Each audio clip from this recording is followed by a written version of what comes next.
Selamat pagi Sobat Kemhan, bagaimana kabarnya? Tetap sehat, tetap semangat dong ya tentunya karena walaupun kita masih berada di tengah pandemi, kita harus tetap menjaga protokol kesehatan dimanapun Sobat Kemhan berada. Dan yang paling penting adalah tim kita saat ini saya narasumber dan juga rekan-rekan kru lainnya sudah menjalankan swab antigen dengan hasil yang negatif. Jadi alhamdulillah ya kita bisa menjalankan podcast ini dengan baik sampai tuntas nanti. Bersama saya Suara Madina dalam Defense Advocate, podcast resmi Kementerian Pertahanan Republik Indonesia yang akan memberikan beragam informasi dan juga mengedukasi serta memotivasi Sobat Kemhan yang sedang menyaksikan video kita pada pagi hari ini. Sobat Kemhan, biasanya saya selalu mengundang narasumber untuk hadir ke studio Kemhan di Biro Humas Kemhan RI. Namun kali ini suatu hal yang sangat spesial ya, karena saya berkesempatan untuk hadir ke gedung Balitbang, Badan Penelitian Pengembangan Kementerian Pertahanan Republik Indonesia yang berada di Pondok Labu, Jakarta. Dan kita langsung saja yuk berkenalan dengan Pak Marsikal Muda TNI Juleksi Tambayong selaku Kepala Badan Penelitian dan Pengembangan Kementerian Pertahanan Republik Indonesia. Selamat pagi Pak Leksi, bagaimana kabar hal ini? Selamat pagi Mbak. Bagaimana kabarnya? Semangat ya Pak ya? Baik, semangat. Semangat. Ini terima kasih Pak, sebelumnya saya sudah berkesempatan untuk main-main. Tadi sebelum ke sini saya keliling-keliling dulu ya Pak ya, untuk melihat sebenarnya ada apa saja sih di Badan Litbang ini. Dan untuk mengetahui lebih rinci, nah kita akan ngobrol langsung nih bersama dengan Kabalitbang Bang Kemhan RI. Baik, Pak Leksi, dipanggil Pak Leksi ya? Iya, Betul. boleh Mbak. Pak Leksi, ini untuk informasi juga kepada Sobat Kemhan terkait dengan penelitian dan pengembangan, tentunya untuk mempertahankan suatu negara ada penelitian dan pengembangan yang dilakukan sebelumnya, strategi khusus juga yang dilakukan ya Pak ya dari Kementerian Pertahanan Republik Indonesia. Namun sebelum kita membahas lebih rinci terkait hal itu, boleh juga dong Pak ini informasi kepada Sobat Kemhan terkait dengan background profile nih dari Pak Leksi, mungkin bisa dijelaskan sedikit terkait dengan pengalaman karir yang sudah Bapak jalani sejauh ini. Silakan Pak Leksi. Iya, terima kasih Mbak. Mungkin kalau bisa langsung saja ke karir militernya ya Mbak. Nah, ya boleh. Saya kira seperti perwira-perwira TNI yang lain, saya lulusan dari Akademi TNI Angkatan Udara di Yogyakarta tahun 1988. Kemudian background saya sebenarnya penerbang Mbak. Saya penerbang pesawat Hercules. Wow. Saya menghabiskan waktu karir saya sebagian besar di pesawat Hercules, baik yang ada di Malang maupun yang ada di Jakarta. Jadi penerbangnya lebih banyak di Skadron 32 Malang, tapi menjadi komandannya di Skadron 31 di Jakarta, termasuk melayani juga penerbangan VIP yang terkait dengan pesawat Hercules. Kemudian setelah itu saya masuk Mabes TNI AU, sempat menjadi asisten operasi di Komando Sektor Pertahanan Udara 1. Kemudian pada saat itu ada kesempatan untuk melaksanakan seleksi atase pertahanan, saya ikut lolos dan sempat menjadi atase udara di Den Haag, kemudian menjadi atase pertahanan juga di Den Haag. Selanjutnya saya kembali masuk ke BAIS, menjadi salah satu paban di sana. Kemudian setelah itu saya kembali ke TNI Angkatan Udara lagi, menjadi Panglima Komando Sektor Pertahanan Udara 1, kemudian menjadi Komandan Lanut di Abdurrahman Saleh Malang, sempat berdinas di Makassar menjadi Kepala Staf Koops AU2 di Makassar. Kemudian setelah itu saya sempat berdinas di Lemhanas, menjadi tenaga pengajar hubungan internasional sebelum menjadi Kabalitbang Kemhan. Mungkin garis besar demikian Mbak kalau karir. Kalau sekolah saya kira standar, mulai dari Akabri, kalau di TNI udah Sekau, Sesko. Kemudian saya mendapat kesempatan untuk mengikuti Sesko Banding di Australia. Kemudian setelah itu Lemhanas, kurang lebih karirnya sangat normatif lah. Tapi yang paling penting sekarang sudah berada di Kabalitbang gitu ya Pak ya. Ini suatu capaian yang luar biasa karena memang berbagai amanah, dedikasi yang tinggi juga akhirnya Bapak ditunjuk gitu menjadi Kabalitbang Kemhan RI. Nah sekarang kita mengerucut terkait dengan penelitian dan juga pengembangan gitu. Kalau di Kementerian Pertahanan apa saja yang difokuskan? Mungkin seperti tugas dan kedudukannya Pak. Iya, memang Badan Penelitian dan Pengembangan Kementerian Pertahanan ini berdirinya sudah sejak lama Mbak, sejak tahun 1967. Namun tugasnya secara spesifik melaksanakan penelitian dan pengembangan pertahanan. Di sini dibagi dua, penelitian pengembangan dalam arti material, membuat suatu alat dalam bentuk material, ada penelitian pengembangan untuk melaksanakan kajian-kajian non-material. Jadi ada dua pusat penelitian pengembangan yang melaksanakan penelitian pengembangan non-material, yang kita sebutkan sebagai Puslitbang Strategi Pertahanan, kemudian satu lagi Puslitbang Sumber Daya Pertahanan. Dari bahasanya sumber daya pertahanan sudah jelas, sumber daya pertahanan itu terdiri dari sumber daya manusia, alam, dan buatan. Kemudian dua pus lagi melaksanakan penelitian dan pengembangan yang saya sebutkan sebagai material. Puslitbang Iptekhan melaksanakan penelitian aspek ilmu pengetahuan dan teknologi. Kadang-kadang kita menawarkan suatu teknologi baru yang mungkin hasil pengamatan kita berdasarkan pengalaman pertempuran contohnya. Ketika terjadi pertempuran Armenia dan Azerbaijan, penggunaan drone luar biasa yang menjadi katanya orang bilang game changer, Mbak. Emang sekarang lagi hit sih Pak, Iya, betul. drone-drone itu ya. Yang dulu tank itu begitu sulit dihancurkan, ternyata dengan drone atau laser munition berkembang teknologi. Kemudian ada juga yang kita laksanakan salah satu pusat penelitian pengembangan yang melaksanakan material, satunya lagi membuat alat peralatan pertahanan. Jadi bisa radar, bisa mungkin rudal, mungkin panser, tank, atau alat-alat yang lain. Kurang lebih secara garis besar organisasi kita melaksanakan seperti itu selama ini. Biasanya Pak Lexi itu butuh proses berapa lama sih Pak untuk melakukan penelitian? Karena kan nggak mudah ya Pak ya. Iya. Itu kan kayaknya butuh studi banding gitu-gitu juga kan ya Pak? Iya. Memang kalau kita khususnya membuat alutsista, Mbak, kalau mungkin kajian bisa setahun ya, kalau kajian-kajian yang non-material. Kalau kita membuat sejenis alutsista, saya kira umumnya lebih dari 1 tahun. Bisa jadi 3 tahun, 4 tahun, dan butuh proses yang sangat panjang. Apalagi kalau proses itu mulai dari, orang bilang, start from scratch. Jadi bisa jadi mulai dari awal. Tapi bisa jadi juga kita melaksanakan contohnya reverse engineering. Atau mungkin joint development, seperti yang saya sempat sampaikan bahwa joint development ada juga kita bekerja sama dengan luar negeri. Contohnya pesawat KFX, ada juga yang seperti itu. Yang prosesnya sangat panjang, Mbak. Ada proses-proses yang harus kita lewati sampai kemudian itu menjadi prototype. Dan itu biasanya juga persetujuan dari Pak Menteri gitu ya Pak? Iya, Pasti. betul. Jadi proses yang kita laksanakan itu bisa mengacu kepada rencana induk riset nasional, ada juga proyek riset nasional, atau bisa jadi menjadi program nasional. Jadi ada juga program-program yang menjadi flagship kementerian. Jadi itu yang kita laksanakan, kita mengacu kepada itu. Kita mengacu kepada Renstra, mengacu kepada roadmap Kementerian Pertahanan tentang Litbang. Jadi banyak acuan, Mbak. Tidak bisa kita berinisiatif sendiri. Atau mungkin juga yang saya bilang user driven. User ternyata setelah mereka melakukan operasi, mereka membutuhkan satu alat yang bisa mungkin kita perhitungkan sebagai kita mampu untuk kita membuat, bisa juga kita membuat. Setelah kita mempertimbangkan hal-hal contohnya, sejauh mana sih teknologi readiness level kita, level kemampuan teknologi kita. Itu bisa kelihatan juga ya Pak ya? Bisa kita ukur kan, kurang lebih kemampuan kita berada di mana. Ternyata kita belum bisa apa-apa, mungkin perlu bekerja sama dengan teman-teman di universitas atau mungkin lembaga-lembaga litbang yang lain. Mungkin sekarang dengan BRIN.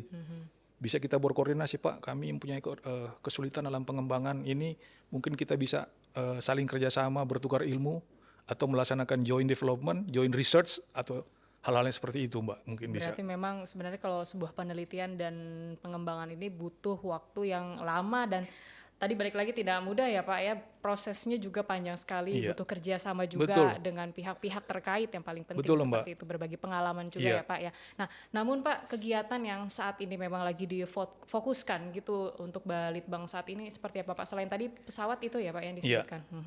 Saat ini kita memang lebih banyak fokus kepada boleh dikatakan program riset nasional, Mbak. Yang saya sampaikan tadi. Ada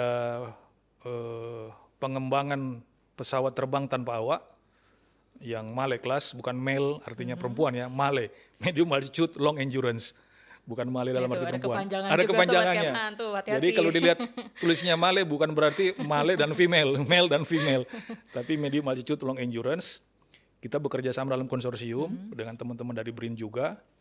Kemudian ada lagi program riset nasional kita roket dalam pengembangan juga. Kemudian ada juga kita membuat radar yang lebih spesifik lagi radar ground control intercept. Jadi gambarannya radar ini bisa menangkap sasaran, kemudian bisa menggait pesawat interceptor menuju ke sasaran, kurang lebih gitulah. Sekarang ini dalam proses pengembangan juga. Ini yang saya bilang dalam bentuk PRN, Program Riset Nasional, ada juga Program Strategis Nasional. Oke, bedanya apa tuh Pak? Kalau Program Strategis Nasional saya kira target-target pemerintah yang dianggap sebagai strategis. Salah satunya adalah pesawat terbang tanpa awak tadi, Mbak. Itu termasuk dalam PSN. Dan sudah ditargetkan mungkin dalam waktu dekat akan diterbangkan sebagai terbang perdana yang mungkin nanti masyarakat Indonesia bisa melihat bersama. Inilah karya anak bangsa yang ternyata lompatan teknologinya sudah sedemikian berkembang. Walaupun masih mungkin butuh proses yang lebih panjang lagi untuk penyempurnaan. Nah, ini kan Pak Lexi tentu Indonesia gitu ya Pak ya, ingin melakukan segalanya tuh sendiri. Kalau bisa dari lokal aja lah ya kan Pak, tidak perlulah harus pinjam atau dari luar seperti itu ya Pak ya, tapi punya rasa kemandirian pertahanan untuk Indonesia sendiri. Apa yang memang dilakukan atau peran dari Litbang agar bisa menghadirkan kemandirian dari pertahanan ini Pak? Iya, memang kemandirian ini perlu kita mendefinisikan secara spesifik. Kadang-kadang orang berpikir bahwa kemandirian itu seperti swasembada, seperti pangan. Semuanya kita beli dari dalam negeri. Padahal menurut saya sekarang ini ketika kita membuat suatu peralatan, khususnya alutsista, kadang-kadang ada boleh dikatakan keterlibatan dari luar yang tidak mau, suka tidak suka harus kita libatkan sebagai bagian dari global supply chain. Mungkin sebagai contoh, saya kira sekarang ini tidak ada produsen satu pesawat yang secara mandiri atau swasembada diproduksi oleh negara tersebut. Susah ya Pak? Saya kira sekarang boleh dikatakan tidak ada. Mungkin avionics sistemnya dari negara yang lain, engine sistemnya dari negara yang lain, kemudian bodinya dari yang lain, landing gear system. Jadi kalau saya bilang ada beberapa negara mentargetkan yang disebutkan sebagai defense autarky, artinya semuanya boleh dikatakan dalam tanda kutip sebagai swasembada, tapi saya kira saat ini sudah sangat sulit lah untuk membentuk itu.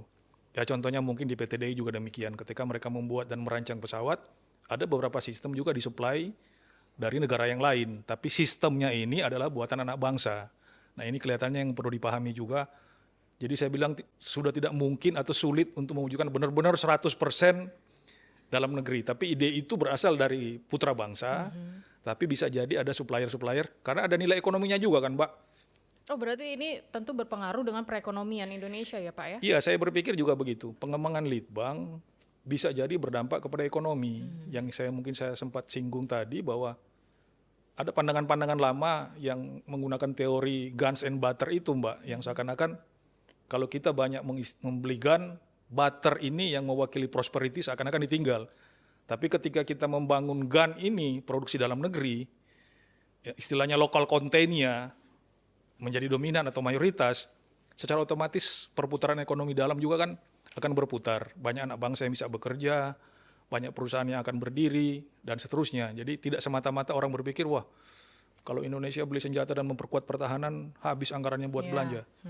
Konsekuensinya kita harus membangun industri pertahanan dalam negeri. Kita harus berpihak kepada industri dalam negeri. Saya kira kalau hal ini benar-benar terwujud, dua sisi antara pertumbuhan ekonomi dan kemampuan pertahanan akan berkembang secara bersama dan beriring. Dan yang paling penting balance gitu ya Pak ya, antara gun and butter itu iya kan? Hanya umpama seperti itu ya Pak Lexi ya. Mungkin kalau kita Indonesia kan senjata dan nasi lah, sama-sama sih senjata dan nasi, guns and butter. Bagaimana strategi ini yang harus kita pikirkan bersama. Industri pertahanan kuat, aspek ekonomi juga tumbuh, kan kurang lebih demikian. Baik. Nah, lalu Pak sebenarnya apa saja sih yang menjadi pedoman aturan gitu ya Pak, yang tentu kan ini tidak bisa asal dilakukan, tidak bisa sembarangan dijalankan gitu ya Pak ya. Tentu ada aturan-aturan yang memang juga sering-sering diintip lah atau dilihat seperti itu ya Pak ya. Apa saja sih memang yang dilakukan, karena kan pasti ada SOP-nya tersendiri juga Pak untuk melakukan sebuah penelitian gitu. Iya. Seperti yang saya sampaikan tadi, memang penelitian ini tidak sekedar jalan saja, tapi ada proses. Mungkin yang paling gampang saya mau mengambil contoh proses penelitian pengembangan yang dilaksanakan untuk KFX dan IFX. Ada fase yang disebut sebagai TD phase, Technology Development Phase. Kira-kira kita menampung keinginan dari user teknologi apa akan kita kembangkan. Kemudian ada engineering and manufacturing development, baru kita mungkin membangunnya. Jadi ada proses pentahapan-pentahapan sampai kemudian itu menjadi prototipe yang harus tersertifikasi, Mbak. Jadi tidak semata-mata ini kapal pesawat jadi silakan dipakai. Ada proses sertifikasi kelayakan yang harus kita tempuh. Nah, uji layak juga Uji itu layak yang banyak paling sekali, penting, Mbak. Pak. Ntar Iya. takutnya kenapa-napa Iya, gitu kan kan? selama berjalan sudah Iya. setengah tahun misalnya. Membahayakan operatornya kah apa tidak, kemudian dari sisi keamanan yang lain perlu kita pertimbangkan. Jadi tidak semata-mata proses litbang itu menjadi prototipe dan selesai. Ada proses-proses selanjutnya sampai sertifikasi, termasuk sampai kita membuat semacam first article sebelum kita buat menjadi produksi massal.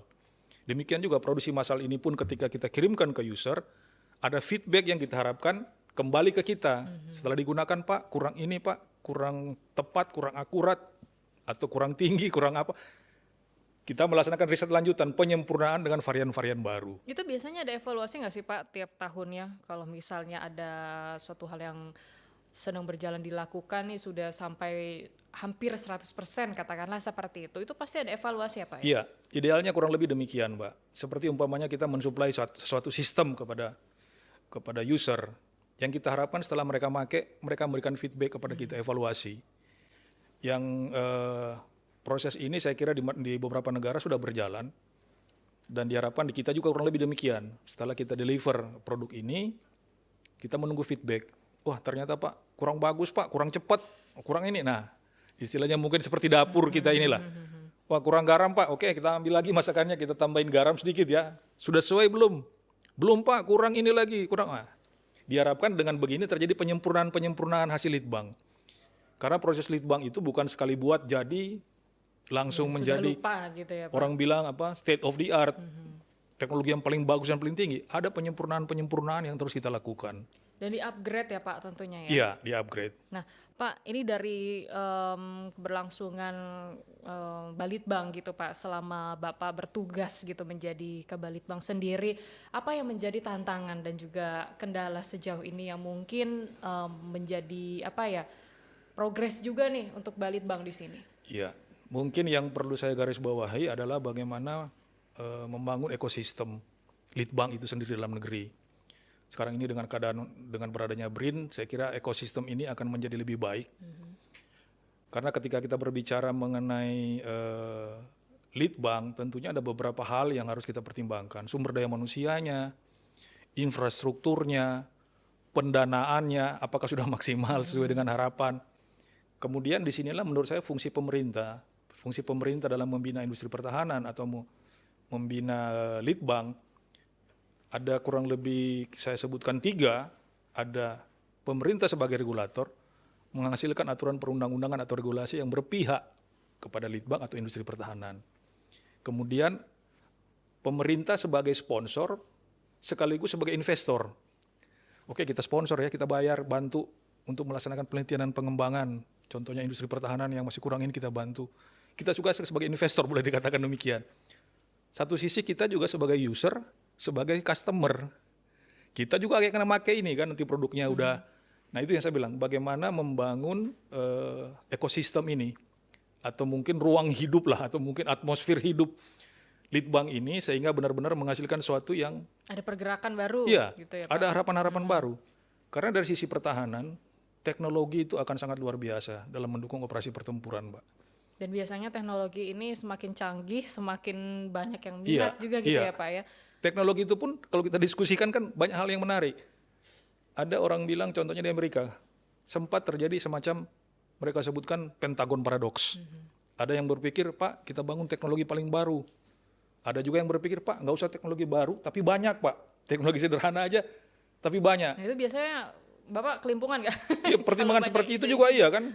Ya contohnya punya kayak kita. Bisa jadi tidak teknologi baru, tetapi mungkin dalam jumlah yang banyak. Dengan konsep pertahanan rakyat semesta contohnya kan.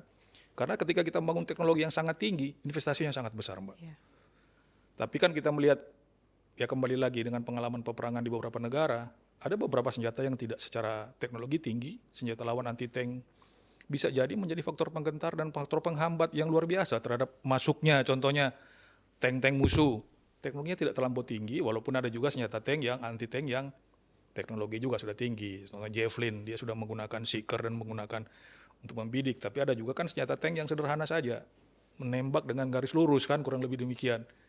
Nah, ini memang menjadi pertimbangan. Kita meloncat teknologi yang tinggi, investasinya banyak, tapi penguasaan teknologi akan sangat maju. Tapi juga kita harus menjawab kebutuhan-kebutuhan yang bersifat massal, yang mungkin teknologinya tidak terlampau tinggi, tapi memberikan efek penggentar contohnya. Nah, ini kan untuk menghadirkan teknologi yang canggih, yang tinggi gitu. Tadi balik lagi juga disampaikan harus ada anggaran ya Pak ya. Betul. Nah, ini kan memang dengan dihadapinya kompleksitas permasalahan dan juga intensitas tugas serta dihadapkan dengan kemampuan anggaran negara yang terbatas, apa Pak kebijakan mungkin strategi yang membuat Litbang ini biar tetap bisa bertahan dengan menghadirkan formula atau hal-hal yang lebih baru lagi Pak ke depannya? Saya kira mungkin dengan skala prioritas mungkin ya Mbak, mana yang menjadi kebutuhan yang sangat urgent dari user, itu yang mungkin kita prioritaskan apabila kita hadapkan dengan adanya pandemi, sehingga pemerintah harus fokus penanganan pandemi dan pengembalian ekonomi ya, recovery ekonomi. Saya berpikir ketika anggaran terbatas ya kita harus lebih selektif, memilih kira-kira mana yang paling dibutuhkan oleh Prioritas user. ya.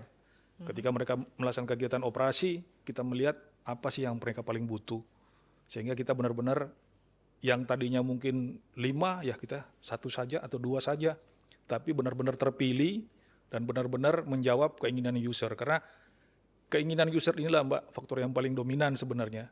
Apapun kita buat, kalau user bilang bukan ini yang kami butuh atau masih jauh dari yang kami butuhkan, ya saya kira butuh waktu lagi, butuh anggaran lagi untuk pengembangan-pengembangan selanjutnya. Yang penting bisa dijalankan dengan lancar ya Pak ya, Iya, walaupun itu betul. berprogres sedikit-sedikit, yang penting lancar ke depannya demi kebaikan Indonesia juga Iya, seperti betul, Mbak. itu. Kalau untuk fasilitas yang dihadirkan di Balitbank ini, mungkin sarana dan prasarana yang ada di Balitbank apa saja sih Pak? Kalau di sarana di sini memang ini hanya boleh dikatakan perkantoran dan beberapa tempat display hasil produk kita. Dan mungkin perlu kami sampaikan di sini juga bahwa ketika kita melaksanakan penelitian pengembangan, kita tidak pernah terlepas dari apa yang disebut sebagai triple helix, Mbak. Kita sebagai pemerintah, ada akademisi atau mungkin universitas, kemudian yang ketiga ada industri. Kita bagian dari triple helix. Mungkin ilmu dan otaknya berada di para akademisi, kemudian ada industri untuk mewujudkan itu menjadi satu barang, dan kita sebagai pemerintah yang saya bilang tadi 3 sisi ini. 3 sistem ini yang harus bekerja bersama, karena tidak mungkin enabling faktornya, faktor-faktor yang memungkinkan ini terjadi kan. Yang Mbak bilang tadi ada anggaran, kalau ada anggaran tapi nggak ada otaknya, siapa yang mau berpikir Mbak? Betul. Ada pakarnya, kemudian ada program dan segala macam. Nah inilah yang saya bilang ekosistem Litbang harus bekerja bersama, menghasilkan produk-produk yang boleh dikatakan menjadi kebanggaan kita bersama, dan yang paling penting menurut saya adalah keberpihakan Mbak. Kita harus berpihak untuk menggunakan produk-produk dalam negeri, itu yang mungkin perlu kita garis bawahi. Walaupun mungkin teknologinya belum maksimal, tapi saya bilang tadi kalau kita pakai, ada kesempatan untuk memperbaiki, diharapkan nanti mungkin sekian tahun akan menghasilkan alat-alat yang ya mungkin saya bilang tadi menjadi efek penggentar suatu saat. Wah ternyata Indonesia sudah mempunyai senjata-senjata strategis. Persiapan gitu ya Pak Iya. ya. Baik, nah Pak Leksi, ini untuk Sobat Kemhan mungkin yang kepo atau pengen tahu gitu Pak, Iya. mau main-main ke sini untuk melihat suatu hal yang tidak banyak orang tahu, misalnya Iya. seperti proses pembuatan atau apa seperti itu, boleh nggak sih Pak sebenarnya? Saya kira kalau masih dalam proses penelitian pengembangan kita belum buka ke publik ya Mbak.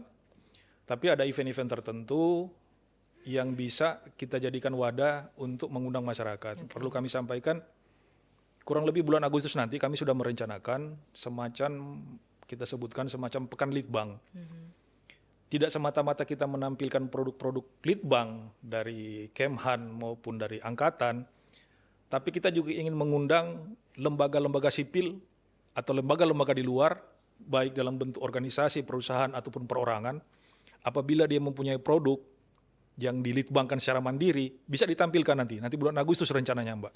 Mudah-mudahan sebelum 17 Agustus, kemudian kita juga rencananya akan membuat semacam lomba Mbak. Kreativitas masyarakat yang defense related lah, ada kaitannya dengan defense. Ada nggak ide-ide yang mungkin saya bilang mungkin di rimba persilatan Indonesia ini ada pendekar-pendekar yang sedang Pasti bersembunyi. tiba-tiba muncul gitu ya Pak ya. Tiba-tiba muncul, ternyata dia bisa bikin drone yang luar biasa, mungkin saja. Nah, ini kami wadahi dalam yang kami sebutkan tadi sebagai Pekan Litbang.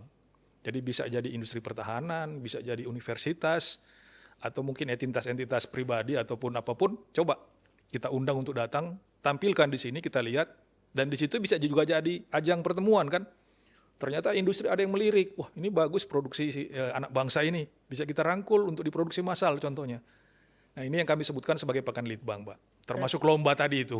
Ini kan tentu dengan adanya berbagai kegiatan dan juga program yang sudah disampaikan oleh Pak Alexi tadi, ada pengawasan dan juga akuntabilitas ya Pak ya. Nah ini hal-hal apa saja Pak yang selalu dilakukan untuk menjaga atau memberikan yang terbaik bagi pengawasan ini? Saya kira kalau akuntabilitas anggaran sudah pasti ya Mbak. Ada APIP internal yang ikut memeriksa pertanggungjawaban keuangan, ada sampai tingkat BPK juga kita diawasi. Sehingga penggunaan anggaran yang diberikan oleh negara kepada kita harus kita pertanggungjawabkan. Menghasilkan suatu produk sesuai tentunya dengan besaran anggaran yang dikeluarkan dan yang paling penting kan bermanfaat. Yeah.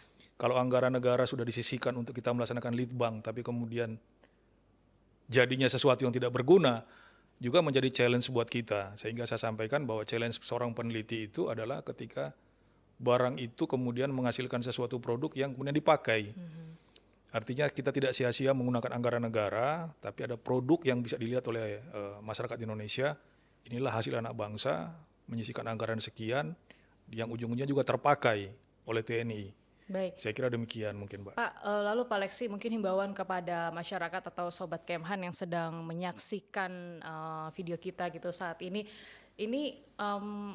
pesan apa Pak untuk generasi muda khususnya ya Pak ya, yang memang tadi mempunyai ide agar bisa tertuangkan gitu misalnya di Balitbang ini, ataupun untuk menjaga dan memelihara dengan baik produk-produk yang memang sudah dilakukan atau dibuat, di-create gitu Pak dari Kemhan sendiri. Silahkan Pak, himbauan ke Sobat Kemhan panggilannya. Ya, mungkin para Sobat Kemhan yang mempunyai pemikiran atau inovasi terkait dengan saya sebutkan tadi sebagai defense related technology, bisa menghubungi kami untuk kita diskusikan bersama, bisa kita kerjasamakan bersama, bisa juga disponsori oleh Kemhan, didukung anggarannya untuk membantu teman-teman yang punya ide-ide cerdas untuk memajukan kemampuan pertahanan kita. Banyak teknologi-teknologi baru yang sebenarnya kita sangat-sangat butuhkan, seperti yang saya singgung pada saat awal, mungkin drone, mungkin model IT, atau mungkin hal-hal yang lain yang saya bilang tadi mungkin ada di masyarakat, tapi tidak mempunyai jalur kemana saya harus istilahnya menyampaikan atau berkomunikasi. Kami di Balitbang terbuka apabila ada yang ingin menyampaikan ide-ide cerdasnya, kembali lagi demi kepentingan bangsa dan negara, kami akan mempertimbangkan, bahkan mau bekerja sama, ini yang menjadi kebutuhan user dalam waktu dekat, atau bisa juga teknologi-teknologi baru, bisa juga kita tawarkan. Jadi saya sampaikan tadi bahwa tidak semuanya berdasarkan user, bisa juga ada ide-ide baru yang bisa kita tawarkan ke user. Ada teknologi baru ini yang kami temukan, bisa membantu operasional TNI, contohnya demikian. Ya, silakan hubungi kami. Saya yakin dengan situasi yang sekarang, jalur komunikasi sudah sedemikian gampang, mau ditelepon, mau datang langsung ke sini, kami membuka diri setiap waktu untuk teman-teman yang punya ide-ide cerdas demi kepentingan bangsa dan negara. Saya kira itu Mbak, untuk teman-teman Kemhan, sobat-sobat Kemhan. Baik, nah ini yang paling penting adalah terakhir tadi ya Pak, demi memberikan yang terbaik untuk bangsa dan negara. Karena walaupun ide itu kecil, ide itu sedikit, namun bisa tertuang dengan baik, tidak salah gitu ya Pak. Dan yang paling penting adalah jangan pernah takut untuk mencoba dan memberikan ide kalian. Karena kita nggak pernah tahu, kalau tadi Pak Lexi bilang tiba-tiba ada pendekar yang langsung masuk gitu ya Pak ya. Kita nggak pernah tahu, karena memang demi kebaikan untuk mempertahankan sebuah negara itu butuh waktu yang panjang dan tidak mudah. Jadi mari kita sama-sama bekerja sama untuk memberikan yang terbaik bagi Indonesia. Indonesia. Terima kasih Pak Terima kasih Mbak. Marsikal Muda TNI Juleksi Tambayong selaku Kabalitbang Kemhan RI yang sudah memberikan waktunya, menyempatkan waktu saya juga bisa hadir di sini Iya, terima ngobrol-ngobrol kasih. bareng bersama Pak Leksi. Terima kasih, sehat selalu. Terima sukses kasih, selalu, terima kasih Mbak. Pak Leksi. Terima Ya. kasih Sobat Kemhan. Baik, demikianlah perbincangan saya bersama dengan Marsikal Muda TNI Juleksi Tambayong. Kita akan ketemu lagi di episode berikutnya. Tentunya akan menghadirkan tema-tema perbincangan, obrolan yang lebih menarik lagi dari hari ini. Dan saya Suara Madina undur diri. Terima kasih atas kebersamaan Anda. Jangan lupa selalu patuhi protokol kesehatan. Sampai jumpa.